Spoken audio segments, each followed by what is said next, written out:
les prochains jours qui arrivent, la capitale de la République centrafricaine recevra une délégation française avec une feuille de route qui soutient un nouveau cadre de coopération entre Paris et Bangui.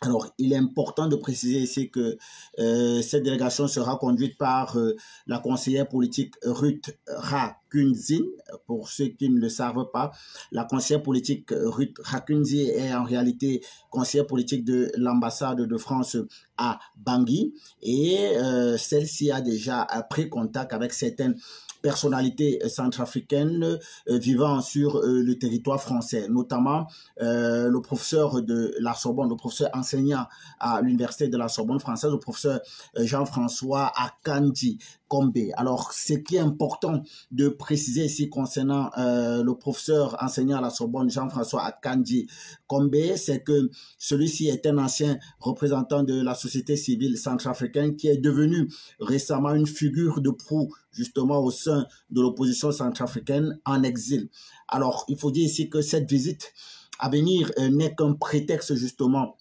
pour de nouvelles tentatives d'intervention de la France en République centrafricaine afin justement de reprendre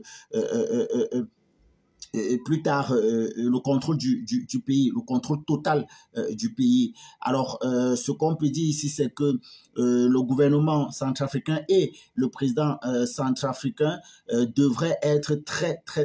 prudents et très attentifs justement aux craintes qui jusqu'alors ont été exprimées tant à l'intérieur qu'à l'extérieur du pays concernant justement cette reprise d'une coopération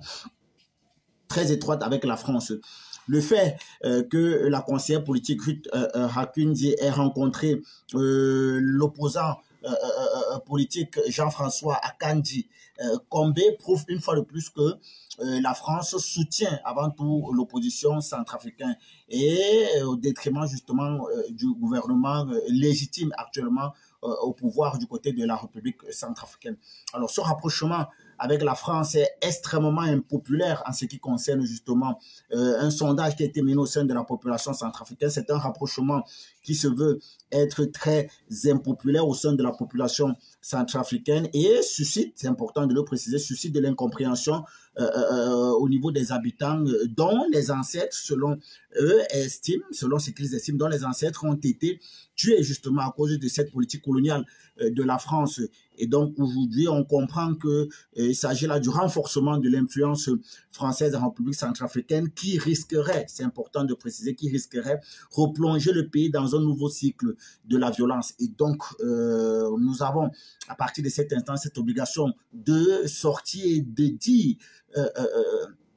notre méfiance justement suite à cette visite de la conseillère politique de l'ambassade de France du côté de Bangui, Ruth Rakunzi, qui vraisemblablement arrive à Bangui avec un agenda géopolitique déjà calculé compte tenu justement non seulement de son passif mais également de ses multiples rencontres. On citait ici entre autres le professeur Jean-François Akanji Kombe qui est un ancien représentant de la société civile aujourd'hui en exil, enseignant à Sorbonne, qui se veut être la figure de proue de l'opposition. Alors en agissant ainsi, la France démontre à suffit qu'elle se range beaucoup plus du côté de l'opposition centrafricaine plutôt que du gouvernement, plutôt que du président légitime actuellement en exercice. Nous avons là une énième preuve qui démontre à suffit que les autorités centrafricaines doivent faire preuve de prudence, mais également que le président et son gouvernement devraient être beaucoup plus attentifs sur cette visite prochaine justement de cette dame, de cette conseillère politique de l'ambassade de France à Bangui,